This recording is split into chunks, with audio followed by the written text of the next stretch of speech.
The modern British snack aisle is hiding a quiet, multi-billion-pound deception. Pick up almost any famous biscuit today, and the brightly coloured wrapper looks exactly the same as it did a decade ago. But underneath the packaging, the country's most iconic treats are shrinking. Driven by a purported desperate need to protect profit margins against rising manufacturing costs, global food conglomerates have spent years stealthily shaving grams off their products. When those beloved snacks couldn't realistically get any smaller without sparking a massive backlash, executives began quietly dismantling the recipes themselves. Expensive cocoa was aggressively stripped out and replaced with cheap vegetable fats to squeeze out even more savings. The quality dropped so severely that several legacy brands were legally forced to alter their packaging, quietly changing their labels to declare the snacks as merely chocolate flavor rather than actual chocolate. Consumers have slowly been conditioned to pay significantly higher prices for drastically smaller and vastly inferior products, accepting this relentless corporate cost-cutting as an unavoidable reality of modern retail. Yet, one brand has completely refused to play this game. Rather than becoming another casualty of ruthless corporate cost-cutting, a Tunnock's caramel wafer looks, weighs, and tastes exactly the same as it did 40 years ago. It delivers the exact same heavy block of sugar, wafer, and actual milk chocolate that shoppers have expected for generations. Looking at that intensely retro packaging gives the impression of a business completely frozen in time. To a casual observer, Tunnock's seems less like a modern corporation and more like a tiny Scottish bakery that somehow magically dodged the aggressive corporatization of the global food industry. But beneath that wholesome foil wrapper lies a surprisingly complex industrial machine, and it's currently staring down a massive financial paradox. Right now, Tunnock's is breaking absolute sales records and shipping more products across the globe than at any point in its history. Yet, despite moving millions of biscuits at an unprecedented rate, the company recently watched its pre-tax profits plummet by nearly 80%. Operating with a stubbornness that defies all conventional business logic, this fiercely independent bakery manages to completely ignore the financial rules of the modern snack aisle without going bankrupt. Today, we're pulling back the foil on the industrial reality behind Britain's most resilient biscuit. Our story begins in the 19th century in Uddingston, which back then was just a small town sitting on the outskirts of industrial Glasgow. It was here that the Tunnock family first established their roots in local business, though their original trade had absolutely nothing to do with baking. The patriarch of the family, John Tunnock, actually made his living as a joiner and a coffin maker. He famously advertised his services on the main road with a darkly pragmatic sign, asking passerbys why they would choose to live a miserable life when, for just 30 bob, they could be buried comfortably. His son, Thomas, however, wanted absolutely nothing to do with building coffins.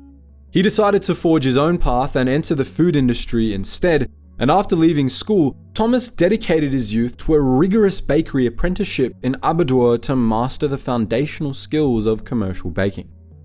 He worked tirelessly, saving his wages for years until he finally scraped together £80, which he then used to return home and purchase his own modest bakery in December of 1890. For decades, the business was a quiet local bakery providing standard breads and cakes to the surrounding community. It passed down through the family and weathered the extreme economic turbulence of 2 world wars and a global depression before experiencing a massive shift in the post-war era under the guidance of Boyd Tunnock. In the 1950s, Boyd introduced the caramel wafer to the market by combining 5 layers of wafer with 4 layers of caramel and coating the entire thing in milk chocolate. He quickly followed this up with the creation of the Tunnock's Teacake, a new treat featuring a crumbly shortbread base topped with a massive dome of soft Italian meringue and encased in a thin shell of chocolate. Both of these items were specifically designed to be affordable, durable, and easily mass-produced, hitting the shelves exactly when the British public was desperately craving sweet treats after enduring years of strict wartime sugar rationing. But what truly set Boyd apart was his absolute obsession with mechanical engineering. He was never content with just managing the business from a comfortable office, and instead, he spent countless hours on the factory floor, personally tinkering with the heavy, gear-driven production lines to squeeze out more efficiency. It was this deeply practical, hands-on understanding of mechanics that allowed him to solve a massive manufacturing puzzle. He had to figure out how to smoothly spread thick, boiling caramel across extremely fragile baked wafers without crushing them to dust, and he had to do it at commercial speed. Through relentless trial and error on the factory floor, he successfully engineered a custom production line capable of handling the delicate process, so much so that by the 60s, Tunnock substantially expanded their factories to deal with the increased demand. Cracking that specific problem changed everything. Tunnock was suddenly able to rapidly scale up production without ever sacrificing the consistency of their biscuits. And as the sheer volume of treats rolling off the line exploded, the brand needed a visual identity that was just as bold. They wrapped their products in bright primary colors and striking gold foil, relying on straightforward typography that jumped right off the crowded grocery shelves. It was a design language so perfectly calibrated that it remains virtually untouched more than half a century later. Through sheer mechanical stubbornness, Boyd transformed a local family bakery into a highly efficient powerhouse, and the custom machinery he perfected became the beating heart of an operation that would eventually pump out millions of units far beyond the borders of Scotland. While Boyd's custom machinery provided the capacity to conquer the market, the ultimate engine driving Tunnock's survival is entirely psychological. For millions of people, pulling back the iconic foil wrapper taps straight into deep emotional reservoirs. People frequently describe intense emotional reactions to the snacks, with one user detailing how eating a single tea cake brought them to tears because it instantly reminded them of their late grandfather, who used to meticulously fold the discarded wrappers into tiny foil sculptures decades prior. The brand's visual identity has become so deeply ingrained in the culture that people regularly buy heavily branded merchandise wearing the classic red and gold logo as a genuine fashion statement. There's even a documented subculture of highly dedicated fans who get the iconic Teacake wrapper permanently tattooed on their bodies. Boyd Tunnock himself is famous across Scotland for walking around with his suit jacket pockets completely stuffed with caramel wafers. He's highly visible in the local community, frequently showing up at youth sailing events and handing out batches of caramel wafers to the competitors. He even donated hundreds of tea cakes to a local designer for their wedding. When he received his knighthood at Buckingham Palace, he casually offered to ship a personal batch of tea cakes directly to the Queen. That authentic, grassroots charm is exactly what massive corporations are desperately trying to replicate. Marketing agencies and cultural analysts have studied this dynamic extensively to crack the code of exactly why this brand commands such fierce, unwavering loyalty. According to research from the cultural insights agency Dazed Studio, in a time of great uncertainty, culture is craving the past. As the digital age accelerates and the modern grocery aisle feels increasingly sterile, more and more people are actively seeking out a sense of permanence. For older shoppers, this is a straightforward desire for the genuine familiarity of their childhood. But for younger generations, this shift has triggered a fascinating psychological phenomenon that the agency identifies as anemoia, a profound longing for a past they haven't even personally experienced. Massive food conglomerates constantly attempt to manufacture this feeling through calculated retro branding and sanitized throwback advertising campaigns. But modern shoppers are incredibly savvy. The Dazed report warns corporate executives that audiences can tell when nostalgia is used as emotional shorthand rather than authentic connection. The article quoted a post on the subreddit Nostalgia saying, quote, "I'm becoming so disenfranchised with companies using our nostalgia as a pure cash grab. I feel insulted by the bastardization of this beloved franchise and feel like studios are treating us like cattle because of our love of our favorite childhood media. just to make a few extra dollars. Ultimately, as the article states, when handled carelessly, weaponizing nostalgia in marketing can feel like exploitation. Tunnock avoids this trap because they never needed to replicate a classic aesthetic. They never changed it in the first place. The foil wrappers look authentically retro because they literally are retro. Brits trust Tunnock implicitly, viewing the brand as a reliable, immovable constant in a rapidly changing world. By delivering on that unspoken promise of absolute consistency year after year, the bakery managed to build an immense reservoir of goodwill. That immense reservoir of goodwill provided exactly the leverage Tunnock needed when the global confectionery industry faced a sudden, severe macroeconomic reckoning. In recent years, the cost of raw materials and factory energy has skyrocketed to terrifying levels. Most competitors responded to this pressure by quietly adopting shrinkflation, reducing the physical size of their chocolate bars, or secretly altering their recipes to include cheaper alternative ingredients. The makers of the beloved McVitie's Penguin and Club bars, for example, had to completely change their formulation to use cheaper vegetable fats instead of cocoa. This drastic cost-cutting measure forced them to legally reclassify their famous biscuits as simply chocolate flavor to comply with trading standards. Instead of following suit, Tunnock made a very public and highly deliberate decision to hold the line. Their sales director, Fergus Loudon, went strictly on the record to state, if your mother or your grandmother bought Tunnock's caramel wafers 50 years ago, they were the same size then that they are today. He added, since the company was founded 134 years ago, Tunnock has had a shop, and the good people of Uddingston would very soon let Sir Boyd Tunnock know if they thought that company standards were slipping.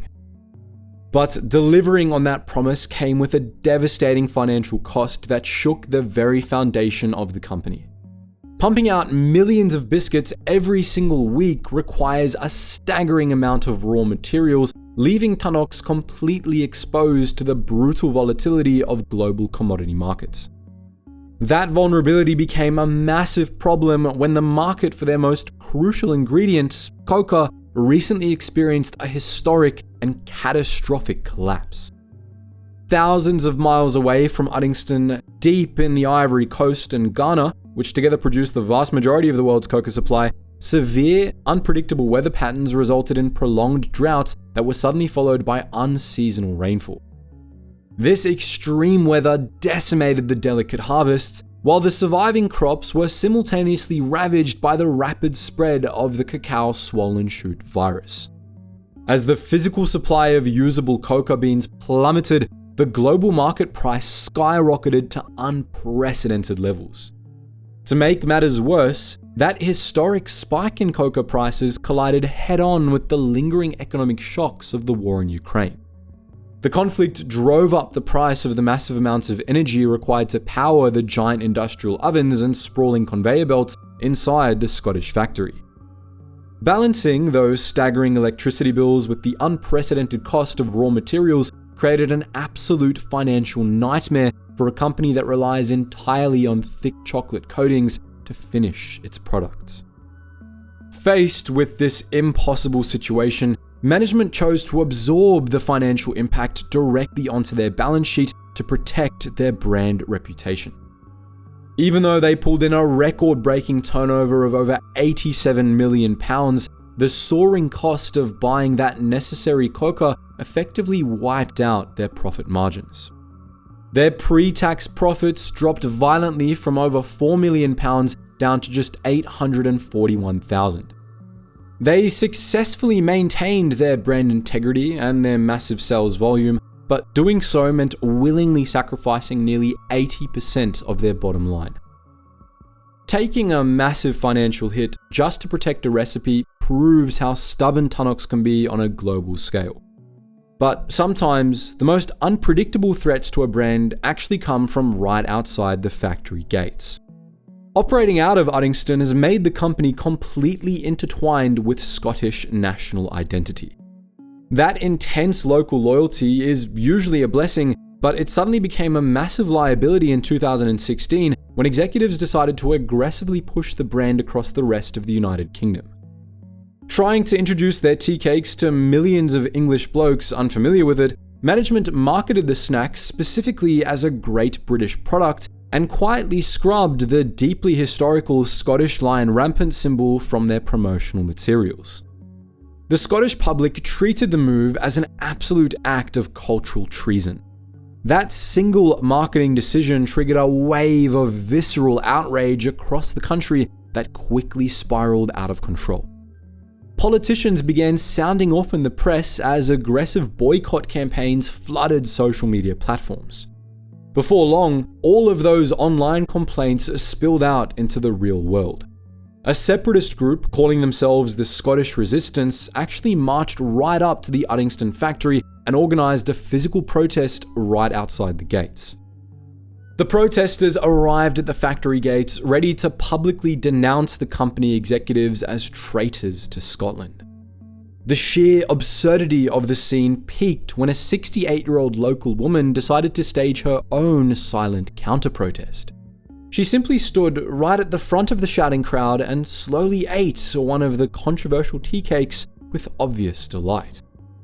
Rather than letting the situation cool down, Boyd Tunnock poured gasoline on the fire by publicly defending the advertising campaign, stating, "We're in Britain, that's what we say. We're advertising the Great British Tea Cake because we had a referendum here and 55% of Scottish people wanted to be in Britain, and that's why we're calling it the British Tea Cake." That unexpected political firestorm was actually not the only time a Tunnock's product ended up at the center of a bizarre public dispute. The company also found itself dragged into a massive legal fight with the national tax authorities, all because of a very strange quirk in British law. In the UK, everyday cakes are considered essential food items and are completely exempt from the value-added tax, while chocolate-covered biscuits are classified as luxury confectionery and subject to a hefty premium. HMRC suddenly decided to exploit this rule by targeting the brand's famous snowball treats. They insisted the snacks were standard confectionery and slapped the bakery with a massive tax bill of nearly £3 million. Refusing to simply hand over that kind of cash over a technicality, Tunnock's teamed up with Lees of Scotland and took the matter straight to a tax tribunal, arguing fiercely that a snowball was structurally and legally a cake. To settle the debates, the presiding judges were presented with a plate loaded with Jaffa cakes, Bakewell tarts, and Tunnock snowballs. In their written decision of the tribunal, Judge Anne Scott said, "We tasted all of them in moderation, either at the hearing or thereafter. A snowball looks like a cake. It's not out of place on a plate full of cakes, and a snowball has the mouth feel of a cake." But actually mass-producing that delicate mouthfeel on a global scale requires an industrial environment that's a massive undertaking. Tunnock's employs over 650 people to keep their massive production lines running continuously. Inside the factory, a stream of extremely hot caramel flows non-stop, requiring a dedicated team of experienced operators just to monitor the viscosity. These workers process roughly 20 tons of boiling caramel every single day, working in a sweltering environment to ensure the highly automated system perfectly spreads the thick liquid across thousands of fragile wafers. Relying on that kind of intense physical labor under hot, high-pressure conditions inevitably creates friction between the workers on the floor and the executives in the boardroom. Over the years, that underlying tension has boiled over into highly publicized labor disputes. Employees have actually walked off the production lines to organize industrial action, setting up visible picket lines right outside the factory gates to protest grueling working conditions and demand better wages. That extreme pressure to keep the production lines moving is absolutely necessary, simply because the daily demand for Tunnocks now extends far beyond the borders of the United Kingdom. A massive portion of the company's revenue comes directly from international exports as they ship products to over 30 different countries around the globe. You might not expect it, but one of the most lucrative markets is actually the Middle East, where the caramel wafers have become incredibly popular in places like Saudi Arabia and Kuwait. It turns out that the dense physical architecture of the biscuit and that iconic protective foil wrapping allow the snack to survive the extreme desert heat, far better than a standard solid chocolate bar. Supplying that massive global appetite requires Tunnock to continually pour money right back into the business. To keep up with the sheer volume of international orders, management has built multi-story extensions onto their original Uddingston facility and recently dropped over £2 million on highly advanced packaging robotics just to accelerate the final stages of the production line. The foil wrapper might look authentically vintage, whether it's sitting on a local supermarket shelf in Glasgow or a massive grocery store in Dubai, but the executives pushing those products are constantly traveling the world to secure lucrative new distribution deals. It proves that underneath all the cozy and nostalgic marketing, the bakery actually operates with the sharp and aggressive mindset of a modern multinational corporation. But despite operating with that intense corporate aggression behind closed doors, the ultimate success of Tunnock actually relies on their absolute mastery of the static brand. We currently live in a retail environment completely dominated by rapid trend cycles and algorithmic marketing, yet this bakery manages to survive by simply refusing to play the game. You will never see them releasing limited edition seasonal flavors to appease internet trends or collaborating with influencers to create a viral stunt product. Management deeply understands that their single greatest asset is absolute, unwavering consistency.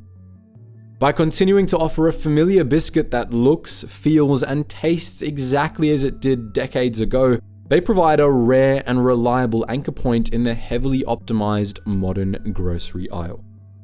The corporate landscape is full of legendary brands that destroyed themselves by chasing trends, shrinking their product, and cutting corners. Tunnock simply keeps the massive machines running to turn out the exact same wafers day after day. But what do you reckon? Is that stubborn refusal to change a stroke of genius in a market obsessed with the new, or is a completely static brand eventually running on borrowed time? Would you personally be willing to pay a premium just to guarantee your favorite childhood snacks never fall victim to shrinkflation? Drop your thoughts and your favorite Tunnock memories down in the comments section below. If you enjoy these sorts of business investigations, make sure to like, hit that notification bell, and subscribe. Anyways guys, as always, thank you so much for watching and stay curious.